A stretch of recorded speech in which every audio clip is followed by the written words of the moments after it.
Suite. Émission.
Ravi de vous retrouver sur Faya Télévision, amis de la télévision. C'est dans votre magazine Parcours d'une élite, comme chaque samedi.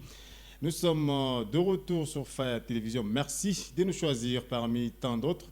Bien avant de partir loin dans ce magazine, permettez-moi de dire merci à toute la grande équipe mobilisée derrière moi pour que nous puissions parvenir jusque chez vous jeudi. Merci à Passia Malela qui nous a programmé. Merci à l'ingénieur Trésor Chibanda qui assure la supervision technique. L'apôtre Jimmy Fireman nous supervise généralement. J'ai dit merci à Godefroy Mbouya ainsi que Hervé Nyandou. Pourquoi pas John Mukanda derrière toutes les caméras. Merci également à Prince Mwamba qui est de l'autre côté de la régie finale pour nous permettre d'arriver jusque chez vous.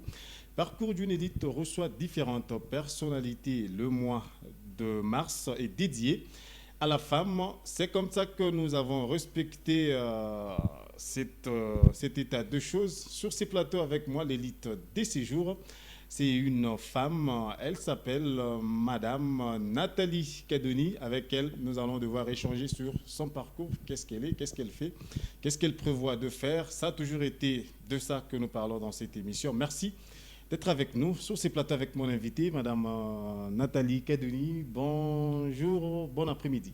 Bonjour et merci beaucoup, Monsieur Florian. Comment vous allez? Nous allons bien. La santé, ça va? Nous allons bien. La santé, ça va. Bien, une première fois sur Faya Télévision. Hein? Tout à fait. Un mot? J'ai dit merci, d'abord pour la confiance. Okay. Merci de m'avoir reçu sur votre plateau. Exactement. Merci à toute l'équipe et merci au directeur, toute l'équipe de Faya TV, personnellement à vous. Merci. Surtout pour cette considération. Merci beaucoup. En tout cas, c'est un plaisir également de vous avoir sur ces plateaux. Nous sommes encore en train de consommer les quelques jours qui nous restent du mois de mars. Un mot à toutes les femmes. Bonne fête, si on peut le dire. Bonne fête à toutes les femmes pour notre mois. Alors, tout ça. Alors, entrons dans le vif de notre émission. Qui est Nathalie Kadoni? Nathalie Kadoni, c'est une épouse.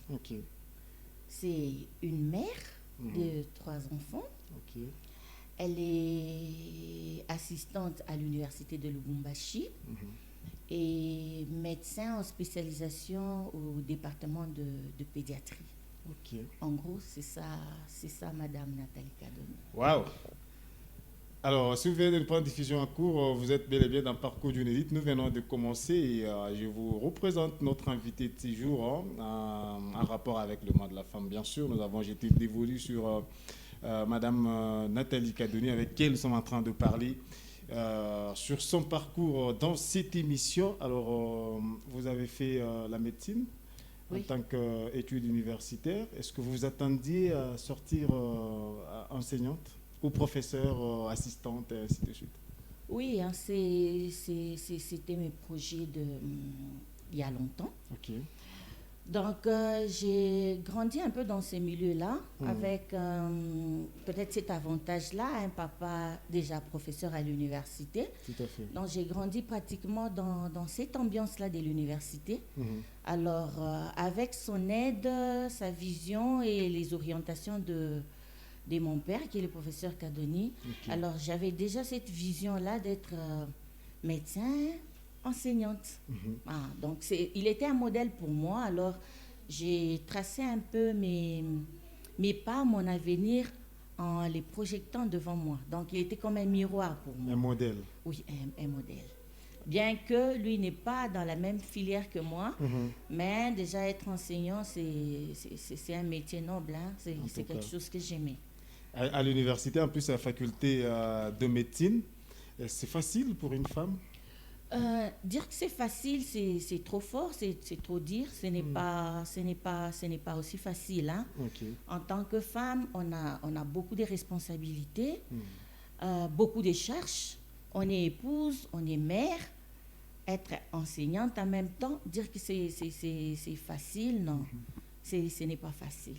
Alors parlons un peu de votre parcours académique jusqu'à ce que vous avez été retenue comme assistante à la faculté de médecine. Comment ça s'est passé? Bon, j'ai commencé par un cursus normal. Mon école primaire, j'ai eu mon certificat à Twindélé. Et j'ai eu mon diplôme d'état au lycée Kiwele. Dès là, je commençais la faculté de médecine ici, UNILU. Mais je suis allée finir à l'université officielle de Mbujimaï pour des raisons qui me sont personnelles. Et dès là, je suis rentrée à Lubumbashi rejoindre ma famille. C'est à partir de Lubumbashi. Mais avant d'être assistante, j'ai fait des perfectionnements à l'hôpital militaire Kanvangu en tant que médecin. C'est après pratiquement une année de service de perfectionnement à l'hôpital Kanvangu militaire que j'ai eu ma nomination en tant qu'assistante à la faculté de médecine. Vraiment. Alors, les débuts en tant qu'assistante, comment ça a été? C'était pas aussi facile, bien que je me préparais déjà psychologiquement à faire ça. Mais c'est un milieu qu'on découvre nouvellement et c'est pas facile de s'intégrer, entrer et prendre possession, non. Mais comme j'étais déterminée à le faire, je n'ai pas pris beaucoup de temps pour m'adapter parce que c'était pas un milieu étranger pour moi. C'était un milieu que je connaissais déjà. Et je me suis adaptée facilement, sans problème. Mais comme toute chose, les débuts ont toujours été difficiles, mais on finit par s'adapter. Surtout que vous avez évolué un peu dans ces méandres-là des enseignants, pas seulement le papa, il y a aussi des frères enseignants. Tout à fait.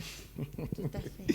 Alors, parcours d'une élite continue son bonhomme de chemin. Madame, messieurs, nous avons reçu sur ces plateaux l'assistante et Madame Nathalie Kadoni, avec qui nous sommes en train de parler sur son parcours. Si vous venez de nous rejoindre sur Faya Télévision, vous faites bien parce qu'à l'issue de cette émission, quelqu'un sera encouragé par cette élite que nous avons reçue sur ces plateaux. Alors, en dehors de l'enseignement, qui est maintenant une profession pour vous, vous êtes médecin, et ça date de quand déjà? C'est depuis 2016 que j'ai été nommée assistante. Donc, c'est depuis 2016. Et en tant que médecin? En tant que médecin, c'est depuis 2012. 2012. Depuis 2012. OK. Alors, est-ce que, en tant que médecin, vous avez rencontré des difficultés dans votre métier? Oui, les difficultés, il y en a toujours. Ça dépend. Hein, ça dépend, c'est un domaine où nous vivons les stress presque tous les jours. Ok. C'est un métier qui est bien, hein, mais il y a beaucoup de stress. Il y a des stress parce que nous affrontons différentes catégories de personnes et différentes maladies. Exactement.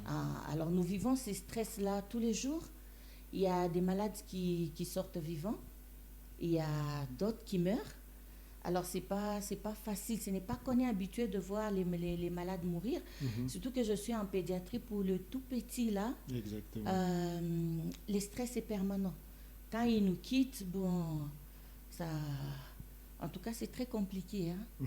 C'est très compliqué. Ces stress-là ne nous quittent pas aussi facilement parce qu'il y a des malades qui nous collent. On s'habitue tellement à eux et quand ils ne s'en sortent pas, ça nous dérange un peu. C'est parmi les difficultés qu'on rencontre parce que nous faisons de nos malades nos membres de famille. Comme ce sont plus des enfants chez nous en pédiatrie, nous les considérons pratiquement comme nos propres enfants. Exactement. Alors, quand un parent perd un enfant, ce n'est pas facile. C'est pareil avec nous. Donc, nos malades sont pratiquement nos enfants. Et quand ils sont en difficulté, c'est nous qui souffrons en tant que médecins, en tant que parents aussi. Et puisque vous évoluez dans un milieu purement éducatif, alors en tant que mère, aujourd'hui, est-ce que vous pouvez vous réjouir de cette réussite-là que vous avez pu enregistrer? Oui, c'est vrai, on se bat pour être toujours meilleur. On se bat pour être meilleur, on s'efforce, on s'améliore tous les jours.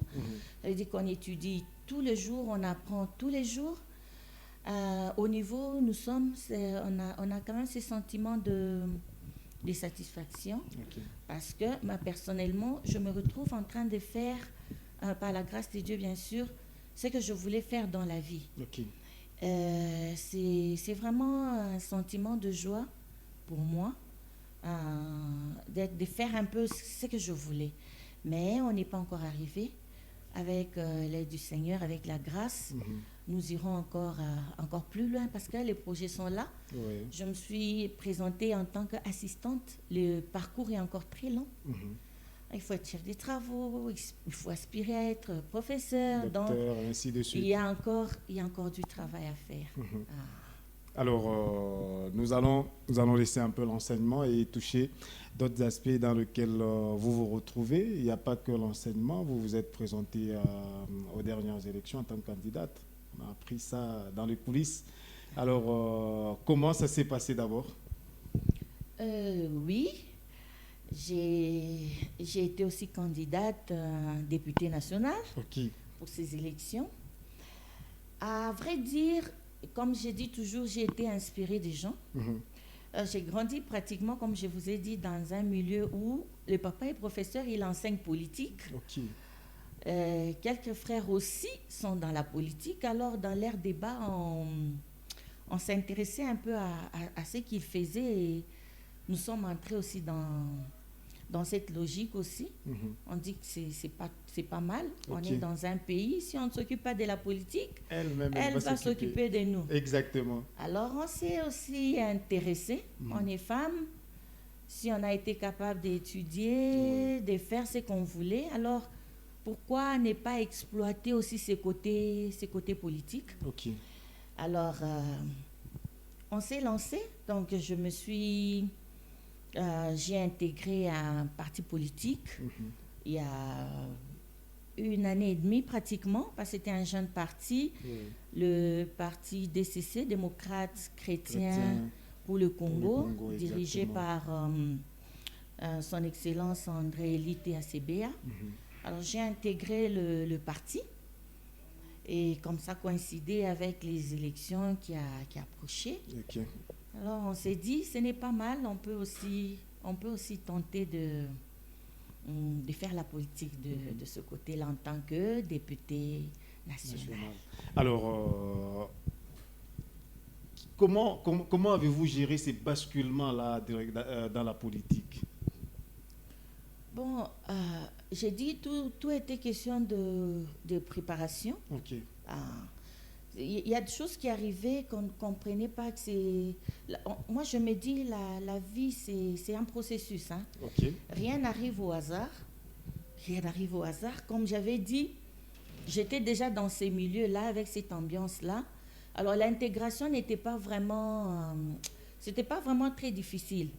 Mais je me suis fait aussi aider. Ok. Hein, je me suis fait aider par, comme je l'ai dit, par mon père, par mon frère et un de ses collègues qui étaient mes deux suppléants. Ok. Alors, ils m'ont aidé. Bon, sur ce que j'avais, ils ont essayé d'orienter et canaliser exactement. aussi ce que je devais faire en tant que femme politique. Voilà, parcours d'une élite, madame, messieurs, sur votre télévision. Madame Nathalie, c'est vrai que vous avez pu être aidée, ainsi de suite. Est-ce que ces aspirations-là de la politique avaient déjà été là, ou bien c'est parce que les milieux dans lesquels vous avez évolué étaient plus politiques? Non, ces aspirations-là, il y en avait déjà. Ok. Il y en avait déjà, parce que je me souviens déjà, étant étudiante à l'université officielle de Mbujimaï, j'étais en premier doctorat, j'étais responsable de toutes les femmes de l'université officielle de Mbujimaï. Alors, il y en avait déjà. Ces projets-là, ces aspirations-là, en tant que femme politique, en dehors du milieu, il y en avait déjà. Ok. Je les avais. Et comme les milieux vous permettaient aussi de développer ces acquis, et puis ça devait être facile sur le terrain. Oui, tout à fait. Donc j'ai saisi juste l'opportunité pour sortir ce qu'il y avait en moi. Ok. Bon, maintenant, après avoir évolué dans ce milieu-là de la politique, en tant que femme congolaise, est-ce que c'est facile pour cette dernière d'exercer en politique? Bon, nous pensons que rien n'est facile. Hein. Ok. Rien n'est facile, c'est question des principes, de courage et de détermination. Si vous avez ces quelques éléments-là, je pense que on peut tout faire. Ok. On peut tout faire, juste avoir confiance en soi et avoir le courage. Parce que les difficultés, on les rencontre toujours. C'est pas facile parce que nous voyons plus les hommes dans la politique que les femmes. Ok. Alors dire que c'est difficile ou c'est compliqué, c'est facile, non, pas du tout.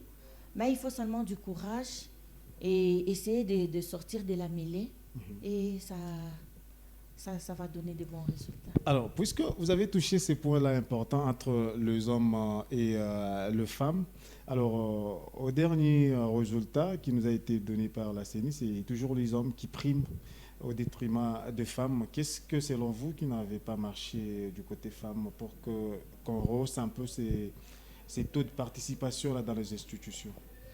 J'ai bien parlé que c'est un processus. Ok. C'est un processus. Si nous revenons aux premières élections, deuxième et maintenant, vous voyez que le taux de participation est en train d'augmenter progressivement. Ok. Ça veut dire que ce n'est pas un changement qui va se faire du coup, où on sera à 50-50, donc 50 hommes et 50% des hommes et 50% des femmes. Ok. C'est un processus.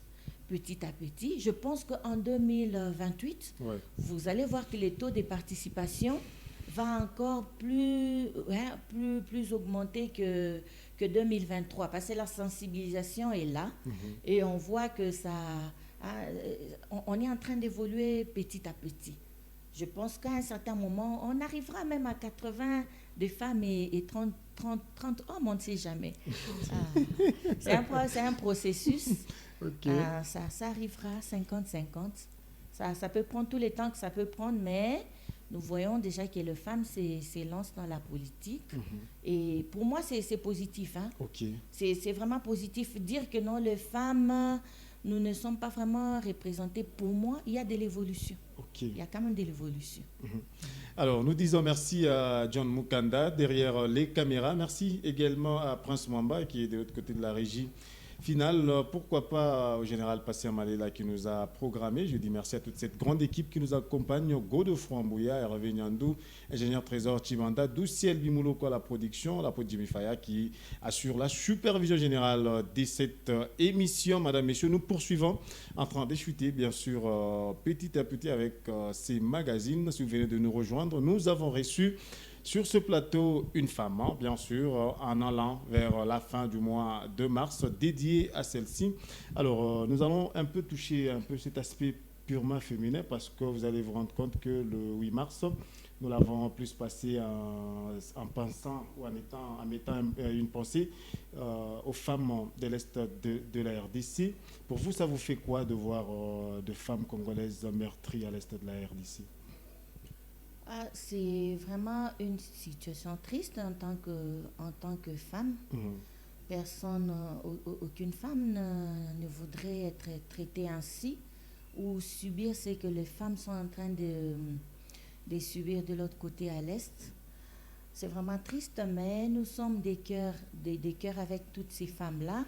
Nous sommes en union d'esprit et des prières avec eux. Nous pensons que Dieu fera grâce et ça restera dans le passé. Mais est-ce qu'aujourd'hui, l'implication de la femme ne serait pas aussi peut-être un point de départ pour la solution à cette situation à l'Est de la RDC? Parce qu'on a comme l'impression que la femme est presque restée un peu en arrière sur la situation sécuritaire à l'Est de la RDC.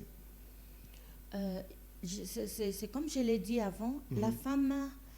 Elle n'est pas restée silencieuse ou pratiquement à l'écart, non. C'est seulement c'est une poignée de femmes. Il n'y a pas, comme vous l'avez soulevé, nous ne sommes pas nombreux sur la scène politique. Exactement. Raison pour laquelle, même quand on est en train d'écrire, c'est à peine qu'elle s'est fait entendre à cause de la minorité. Mais nous pensons que, comme nous le disons, comme c'est un processus, avec toutes ces femmes implications, quand nous serons vraiment une force, quand nous serons un grand nombre, je pense que la voix elle sera entendue. Alors, nous sommes en train d'échuter avec cette émission. Certes, vous êtes assistante à l'université, vous faites de la politique, et entre les deux, entre l'enseignement et la politique, lequel des secteurs vous touche de près? L'enseignement. L'enseignement, c'est là que je commençais et c'est l'enseignement qui me permet de faire même cette politique-là. Ok. Oui. Alors, vous pensez, vous donnerez plus dans l'enseignement que dans la politique? Bon, les deux. Deux. Mais l'enseignement vient en premier parce que j'ai commencé dans l'enseignement avant de me lancer dans la politique. Parce que je même dit, l'enseignement, c'est en 2016 que j'ai été nommée. Oui. Et la politique, c'est à peine en 2023 que je postulais en tant que députée. Donc, l'enseignement vient en premier, mais on donne à 100% dans tous les domaines. Ok, alors est-ce que aujourd'hui vous pouvez évaluer peut-être votre parcours? Jusque-là, vous pouvez l'évaluer, il est à combien de pourcents de réussite?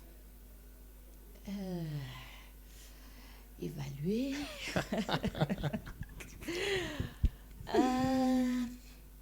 C'est pas facile d'évaluer. Comme j'avais dit, on apprend tous les jours, on s'améliore tous les jours.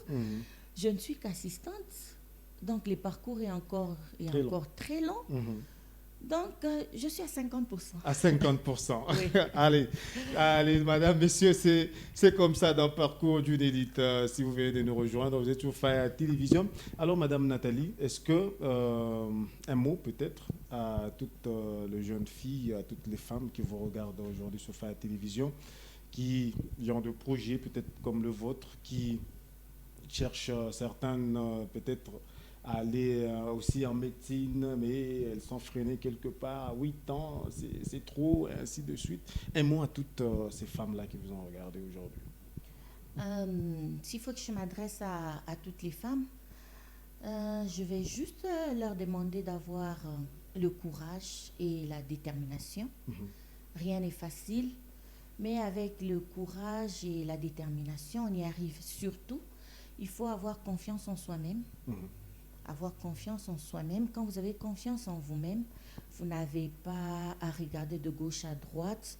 Vous fixez votre regard sur vos objectifs. Donc, il n'y a pas que être assistante ou être médecin. Vous concentrez plus dans tous les domaines dans tous les domaines de vos vies. Vous pouvez être dans le commerce, vous pouvez être dans l'agriculture, dans tous les domaines, juste être déterminé et avoir confiance en soi. Surtout, ne pas perdre courage. Voilà, ça aura été la fin de ce magazine Parcours d'une élite de ce samedi. Nous rappelons que nous avons reçu sur ce plateau de ce magazine sur la télévision Madame Nathalie Kadoni, avec elle nous avons eu à parler de son parcours. Alors nous disons merci à vous, chers téléspectateurs, de nous avoir pu nous regarder 30 minutes. Ça nous a suffi pour que vous soyez formés, informés, vous divertir également. Merci de votre fidélité. Nous disons merci à John Mukanda qui a assuré le cadrage derrière les caméras. Je dis merci à Prince Mwamba qui était de l'autre côté de la régie finale. Merci à Patient Malela pour la programmation. Douciel Bimuloko, ingénieur Trésor Chibanda, ont assuré la production de cette émission. L'apôtre Jimmy Faya nous a supervisé d'une manière générale. Le plaisir est pour nous de vous retrouver le samedi prochain avec d'autres invités sur la même chaîne, même heure et le même présentateur. Au revoir.